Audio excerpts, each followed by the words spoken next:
నమస్కారం ETV news కి స్వాగతం ముందుగా ముఖ్యాంశాలు నేడు వరంగల్లో కాంగ్రెస్ విజయోత్సవ సభ కాళోజీ కళాక్షేత్రం ఇతర అభివృద్ధి పనులకు సీఎం ప్రారంభోత్సవం 22 ఇందిరాశక్తి భవనాలకు భూమి పూజ చెరువుల పరిరక్షణకు హైడ్రా మలివిడత చర్యలు కలుషితాల కట్టడికి పీసీబీతో కలిసి పనిచేయాలని నిర్ణయం పరిశ్రమలు గేటెడ్ కమ్యూనిటీలపై దృష్టి వైసీపీ హయాంలో పతనమైన అనేక రంగాలు తగ్గిన జీఎస్డీపీ వృద్ధి రేటు తలసరి ఆదాయం 2023-24 సామాజిక ఆర్థిక సర్వే వివరాలను వెల్లడించిన ప్రభుత్వం కాగధిపతిగా కొండ్రు సంజయ్ మూర్తి తొలిసారి తెలుగు అధికారి నియామకం ఈ నెల 21న బాధ్యతల స్వీకరణ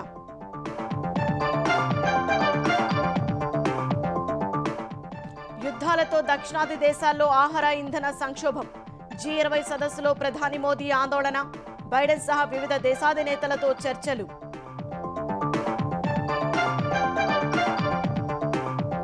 అక్రమ వలసదారుల బహిష్కరణ తథ్యమన్న ట్రంప్ అవసరమైతే ఆర్మీని వినియోగిస్తామని వెల్లడి డెమోక్రాట్లు అడ్డుకుంటే అత్యవసర పరిస్థితి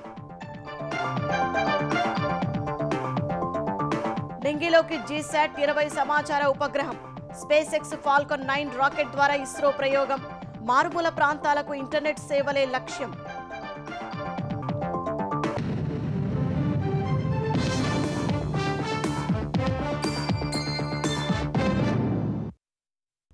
తెలంగాణలో అధికారం చేపట్టి ఏడాది కావస్తున్న వేళ ప్రజాపాలన విజయోత్సవం పేరుతో కాంగ్రెస్ సర్కారు వరంగల్లో సభ నిర్వహిస్తోంది 1,00,000 మంది మహిళలతో నిర్వహించే ఈ సభకు ముఖ్యమంత్రి రేవంత్ రెడ్డి మంత్రులు తదితరులు హాజరు కానున్నారు ఈ సందర్భంగా కాళోజీ కళాక్షేత్రం ఇతర అభివృద్ధి పనులకు ప్రారంభోత్సవంతో పాటు 22 ఇందిరాశక్తి భవనాలకు సీఎం భూమి పూజ చేయనున్నారు మాజీ ప్రధాని ఇందిరాగాంధీ జయంతిని పురస్కరించుకుని సభా వేదికకు ఇందిరా మహిళా శక్తి ప్రాంగణంగా నామకరణం చేశారు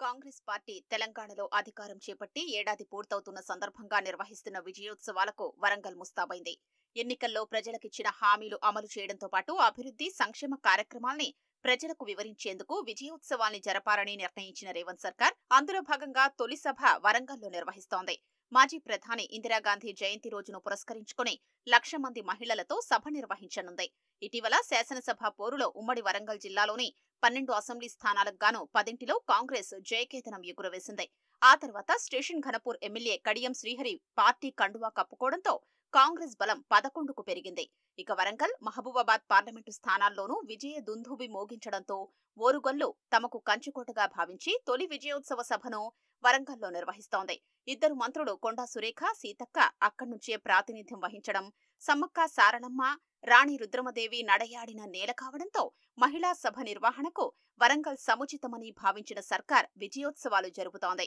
హనుమకొండ ఆర్ట్స్ అండ్ సైన్స్ కళాశాలలో అట్టహాసంగా నిర్వహిస్తున్న విజయోత్సవాలకు ఏర్పాట్లు చేశారు సభా ప్రాంగణంలో ఎల్ఈడీ తెరల్ని ఏర్పాటు చేయడంతో పాటు నగరాన్ని కాంగ్రెస్ ఫ్లెక్సీలతో నింపారు తెలంగాణలో నిర్మించనున్న 22 ఇందిరా మహిళా శక్తి భవనాలకు సీఎం రేవంత్ రెడ్డి ఇక్కడి నుంచే శంకుస్థాపన చేయనున్నారు ఇటీవలే నిర్మాణం పూర్తయిన నయీం నగర్ వంతెన మత్తు పదార్థాల నియంత్రణ పోలీస్ స్టేషన్ను వర్చువల్ గా ప్రారంభిస్తారు 4,170 కోట్లతో అండర్ గ్రౌండ్ డ్రైనేజీ నిర్మాణ పనులకు సైతం శంకుస్థాపన చేయనున్నారు సభ ప్రాంగణానికి ఇందిరా మహిళా శక్తి ప్రాంగణంగా నామకరణం చేశారు ఏర్పాట్లను మంత్రులు శ్రీధర్ బాబు కొండా సురేఖ ఎమ్మెల్యే నాయని రాజేందర్ రెడ్డి పరిశీలించారు ప్రజలకిచ్చిన వాగ్దానాలతో పాటు ఇప్పుడు అవసరం ఉన్న కార్యక్రమాలను కూడా చేపడతా ఉన్న తరుణంలో రాబోయే 4 సంవత్సరాలు ఇంకా మెరుగైన కార్యక్రమాలు చేయాలి మహిళలందరి ఆశీర్వాదం కోరటానికి ముఖ్యమంత్రి గారితో పాటు సహచర మంత్రివర్గ సోదరులు సోదరిమణులు మా శాసనసభ్యులు కార్పొరేషన్ చైర్మన్లు అందరూ కూడా వారి ఆశీర్వాదం కోరటానికి వస్తూ ఉన్నాం సీఎం రేవంత్ రెడ్డి మధ్యాహ్నం 2:30కు హైదరాబాద్ నుంచి హెలికాప్టర్లో హనుమకొండకు చేరుకుంటారు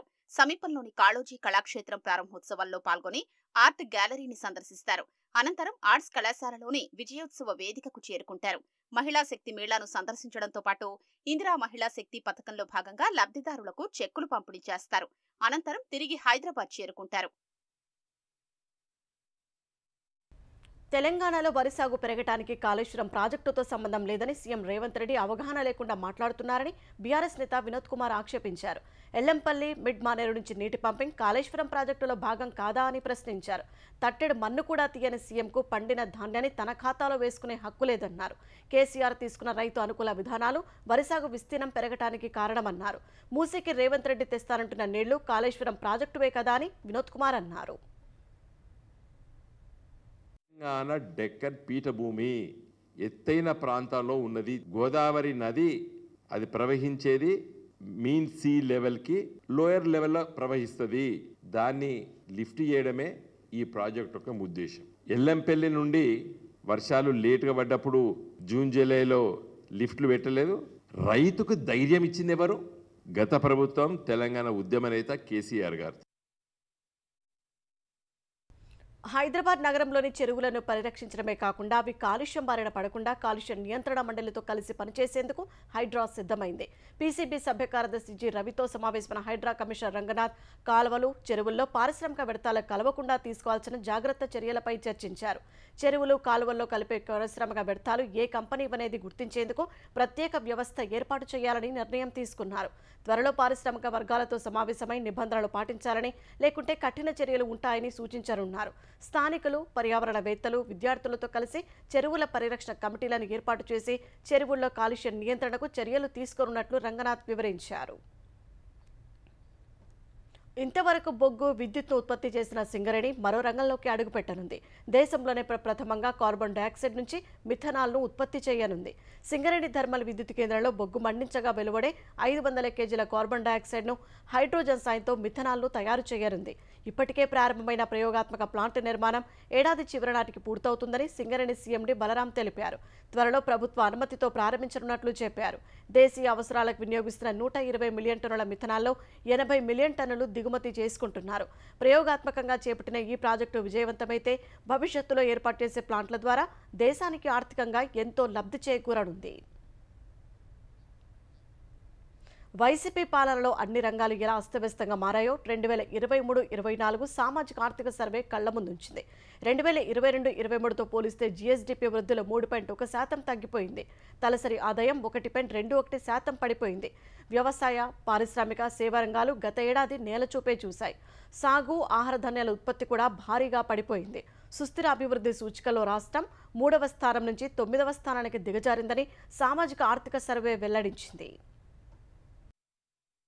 వైసీపీ హయాంలో అన్ని రంగాలను ఎంతలా భ్రష్టు పట్టించారో 2023-24 సామాజిక ఆర్థిక సర్వే బయటపెట్టింది. 2014-18 మధ్య తెదేపా ప్రభుత్వ హయాంతో పోలిస్తే 2019-24 మధ్య వైసీపీ హయాంలో జీఎస్టీపీ, తలసరి ఆదాయం సహా వ్యవసాయం, సేవా రంగాల్లో వృద్ధి రేటు భారీగా తగ్గింది. 2022-23తో పోల్చినా 2023-24లో వృద్ధి రేటు బాగా క్షీణించింది. 2022-23లో జీఎస్టీపీ వృద్ధి 13.5% ఉండగా 2023-24లో ముందస్తు అంచనాల మేరకు ఇది 10.4% మాత్రమే, అంటే 3.1% తగ్గింది. ఇదే కాలంలో తలసరి ఆదాయంలోనూ వృద్ధి 11.49% నుంచి 10.28%కి దిగజారి 1.21% తక్కువగా నమోదైంది. ఆహార ధాన్యాల ఉత్పత్తి 22 లక్షల టన్నులు తగ్గింది. 2023-24లో జీఎస్టీపీ 14.40 లక్షల కోట్లు, తలసరి ఆదాయం 2,42,479 రూపాయలు ఉందని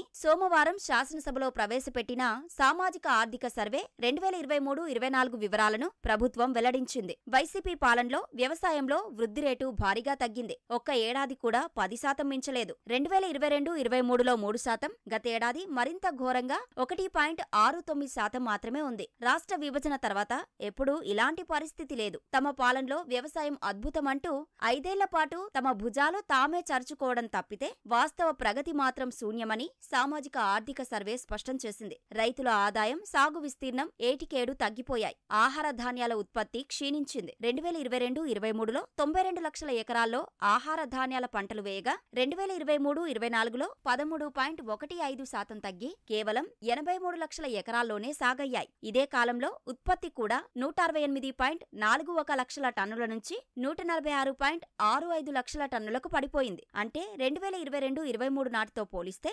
2023-24లో ఉత్పత్తి 12.92% తగ్గింది. 2014-19 మధ్య సాగు విస్తీర్ణం 151 లక్షల ఎకరాలు ఉండగా 2019-24 మధ్య 123.90 లక్షల ఎకరాలకు మాత్రమే పరిమితమైంది. టీడీపీ ప్రభుత్వ హయాంతో పోలిస్తే 5 ఏళ్ల వైసీపీ పాలనలో పారిశ్రామిక ప్రోత్సాహకాలకు కోత పెట్టారు. గతేడాది కేవలం 205 కోట్ల 41 లక్షల రూపాయలు మాత్రమే ఇచ్చారు. 2018-19 నాటి ప్రోత్సాహకాలతో పోలిస్తే 550 కోట్ల రూపాయలు తగ్గించారు. సుస్థిర అభివృద్ధి లక్ష్యాల సాధనలో దేశానికే మార్గదర్శకంగా నిలిచిన ఆంధ్రప్రదేశ్ వైసీపీ పాలనలో నిరాశాజనక పనితీరు కనబరిచింది. సుస్థిర అభివృద్ధి లక్ష్యాల్లో 2018-19లో దేశంలో 3వ స్థానంలో ఉన్న ఏపీ 2020-21లో 4వ స్థానంలోకి చేరింది. 2023-24లో 9వ స్థానానికి దిగజారింది.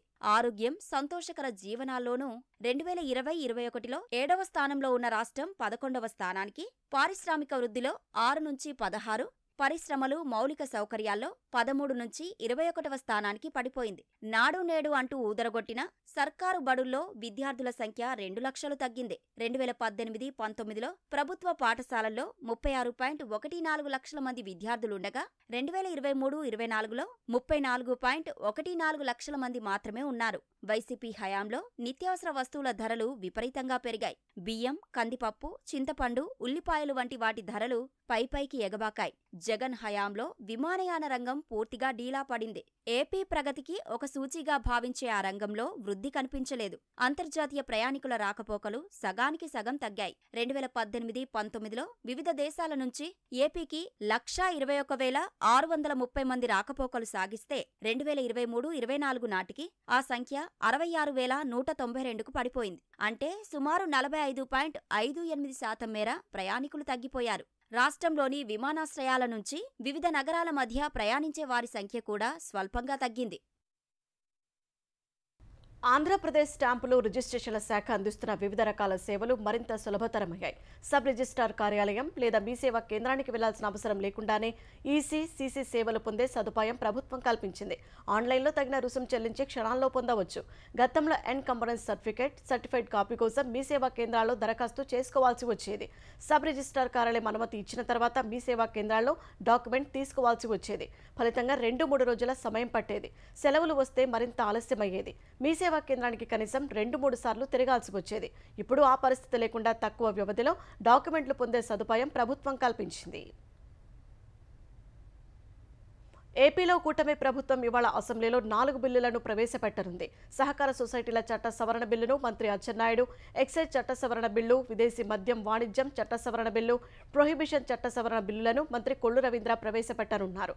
ప్రశ్నోత్తరాల కార్యక్రమం తర్వాత విశాఖ రుషికొండపై అక్రమ నిర్మాణాలు, పోలవరం, ఇతర జలవనరుల ప్రాజెక్టులపై స్వల్పకాలిక చర్చ జరగనుంది. ప్రపంచంలోని వివిధ దేశాల్లో జరుగుతున్న ఘర్షణల కారణంగా దక్షిణార్ధ గోళంలోని పేద దేశాల్లో ఆహార, ఇంధన, ఎరువుల సంక్షోభం తలెత్తిందని ప్రధాని మోదీ అన్నారు. ఈ సవాళ్లను G20 పరిష్కరించాలని పిలుపునిచ్చారు. ఈ ప్రాంత సవాళ్లు ప్రాధాన్యాలను దృష్టిలో ఉంచుకున్నప్పుడే చర్చలు ఫలవంతమవుతాయని అభిప్రాయపడ్డారు. బ్రెజిల్లోని రియో డి జనీరోలో జరుగుతున్న G20 సదస్సులో మోదీ మాట్లాడారు. గతేడాది భారత్లో జరిగిన G20 సదస్సులో ఇచ్చిన ఒకే ప్రపంచం, ఒకే కుటుంబం, ఒకే భవిష్యత్తు అనే నినాదం ప్రస్తుత సదస్సులో వినిపించాల్సిన ఆవశ్యకత ఉందని పేర్కొన్నారు. పేదరికం, ఆకలిపై బ్రెజిల్ ప్రతిపాదించిన అంతర్జాతీయ కూటమికి మోదీ మద్దతు పలికారు. ఇంకా 80 దేశాలు సమర్థించాయి. సుస్థిర అభివృద్ధి లక్ష్యాలను ప్రాధాన్యాలుగా ఎంచుకోవడంపై ప్రధాని సంతృప్తి వ్యక్తం చేశారు. G20 సదస్సు సందర్భంగా అమెరికా అధ్యక్షుడు బైడెన్తో మోదీ కాసేపు చర్చించారు. Brazil, Singapore, Spain, Italy, France దేశాధినేతలతోనూ సంభాషించారు. భారత అంతరిక్ష పరిశోధన సంస్థ ఇస్రో రూపొందించిన అధునాతన సమాచార ఉపగ్రహం GSAT-20 నింగిలోకి దూసుకెళ్లింది. టెస్లా అధినేత ఎలాన్ మస్క్కు చెందిన స్పేస్ ఎక్స్ ఫాల్కన్ 9 రాకెట్ ఉపగ్రహాన్ని నింగిలోకి మోసుకెళ్లింది. అమెరికాలోని ఫ్లోరిడా కేప్ కెనావెరల్ వేదికగా ఈ ప్రయోగం జరిగింది. ఫాల్కన్ 9 రాకెట్ 34 నిమిషాల పాటు ప్రయాణించిన తరువాత GSAT-20 ఉపగ్రహాన్ని కక్షలోకి చేర్చనుంది. అనంతరం హసన్లో ఉన్న ఇస్రో మాస్టర్ కంట్రోల్ ఫెసిలిటీ ఈ ఉపగ్రహాన్ని నియంత్రణలోకి తీసుకోనుంది. 4700 కిలోల బరువున్న ఈ ఉపగ్రహాన్ని ఇస్రో తయారీ రాకెట్లతో సాధ్యపడకపోవడంతో స్పేస్ ఎక్స్ రాకెట్ ద్వారా ప్రయోగించారు. GSAT-20 ఉపగ్రహం 14 ఏళ్ల పాటు సేవలు అందించనుంది. దేశంలోని మారుమూల ప్రాంతాలు, అండమాన్ నికోబార్, లక్షద్వీప్ వంటి ద్వీపాల్లో ఇంటర్నెట్ సేవలు అందించడమే లక్ష్యంగా GSAT-20 ఉపగ్రహాన్ని ఇస్రో ప్రయోగించింది. అంతేకాకుండా అడ్వాన్స్డ్ బ్యాండ్ ఫ్రీక్వెన్సీ లక్ష్యంగా రూపొందించింది. GSAT-N2 ఉపగ్రహం ద్వారా విమానాల్లో వైఫై సేవలు మరింత విస్తృతం కానున్నాయి. భారత కంప్ట్రోలర్ అండ్ ఆడిటర్ జనరల్గా ఆంధ్రప్రదేశ్కు చెందిన కుండ్రు సంజయ్ మూర్తి నియమితులయ్యారు. 15వ కాగ్గా రాష్ట్రపతి ద్రౌపది ముర్ము నియమించినట్లు కేంద్ర ఆర్థిక శాఖ ప్రకటించింది. ఈ పదవిలో ఉన్న గిరీష్ చంద్ర ముర్ము పదవీకాలం రేపటితో ముగియనుంది. సంజయ్ మూర్తి అమలాపురం మాజీ ఎంపీ కేఎస్ఆర్ మూర్తి కుమారుడు. 1964 డిసెంబర్ 24న జన్మించిన ఆయన మెకానికల్ ఇంజనీరింగ్ చేశారు. 1989లో ఐఏఎస్ అధికారిగా హిమాచల్ ప్రదేశ్ క్యాడర్కు ఎంపికై ప్రస్తుతం కేంద్ర సర్వీసుల్లో పనిచేస్తున్నారు.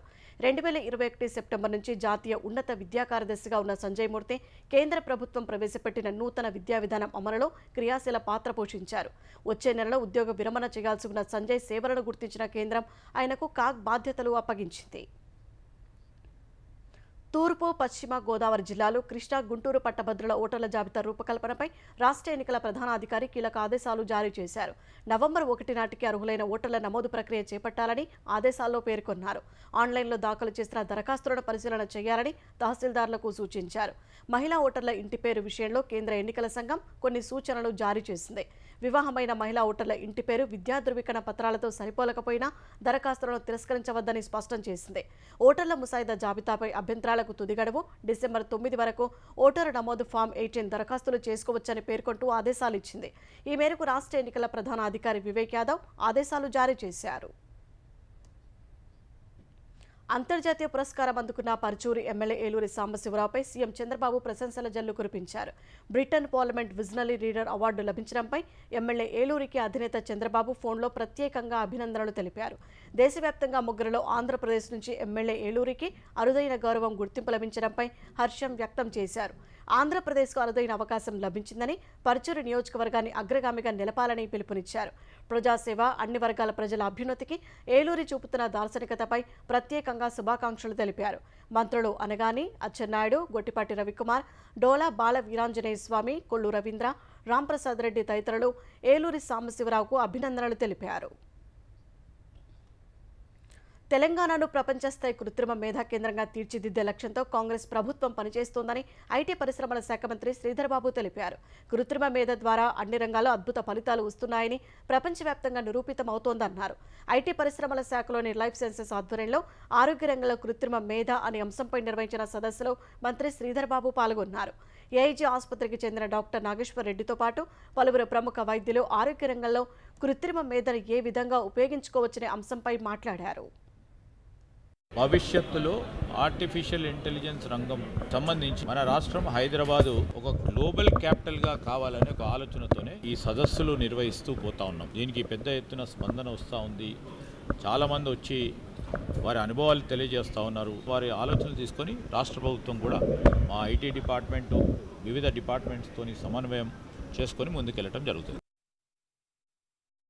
పీజీ మెడికల్ అడ్మిషన్లలో స్థానికత వివాదంపై విచారణ జరుగుతున్నందున ఈ నెల 25 వరకు ఎలాంటి నిర్ణయం తీసుకోబోమంటూ తెలంగాణ ప్రభుత్వం హైకోర్టుకు తెలిపింది. జీవో 148 సవాల్ చేస్తూ దాఖలైన పిటిషన్లపై ప్రధాన న్యాయమూర్తి justice Alok Aradhe, justice J శ్రీనివాసరావుతో కూడిన ధర్మాసనం విచారణ చేపట్టింది. 148 జీవో ప్రకారం తెలంగాణలో ఎంబీబీఎస్ చేసిన వారిని స్థానికులుగా పరిగణిస్తారని, తెలంగాణ అభ్యర్థులు మెరిట్ ప్రకారం ఇతర రాష్ట్రాల్లో ఎంబీబీఎస్ చేస్తే వారిని స్థానికేతరులుగా పేర్కొంటున్నారని పిటిషనర్ తరపు న్యాయవాది కోర్టు దృష్టికి తెచ్చారు. పిటిషన్లు లేవనెత్తిన అంశాలపై కౌంటర్ దాఖలు చేయడానికి గడువు ఇవ్వాలని అడ్వకేట్ జనరల్ ఏ సుదర్శన్ రెడ్డి కోరారు. దీంతో హైకోర్టు తదుపరి విచారణను ఈ నెల 25వ తేదీకి వాయిదా వేసింది. అమెరికా అధ్యక్షుడిగా ఎన్నికైతే అక్రమ వలసదారులను సామూహికంగా బహిష్కరిస్తారని ఎన్నికల ప్రచారంలో హామీ ఇచ్చిన డొనాల్డ్ ట్రంప్ ఆ మాటకు కట్టుబడి ఉన్నట్లు తెలిపారు. అందుకోసం అవసరమైతే అమెరికాలో జాతీయ అత్యవసర పరిస్థితి విధించడమే కాకుండా సైన్యాన్ని వినియోగిస్తారని అన్నారు.